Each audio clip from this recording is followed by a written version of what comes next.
স্ত্রী মিতু হত্যা মামলায় ৩ বছর ৭ মাস পর কারাগার থেকে মুক্ত হলেন সাবেক পুলিশ সুপার বাবুল আক্তার।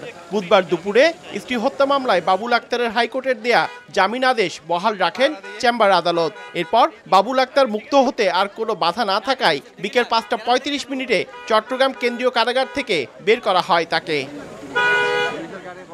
এর আগে গত ২৭শে নভেম্বর বিচারপতি মোহাম্মদ আতোয়ার রহমান ও বিচারপতি আলী রেজার হাইকোর্ট বেঞ্চ বাবুল আক্তারকে জামিনের আদেশ দেন। পরদিন বাবুলের জামিন স্থগিত চেয়ে উচ্চ আদালতে আপিল করেন তার শ্বশুর ও মামলার বাদী মোশাররফ হোসেন।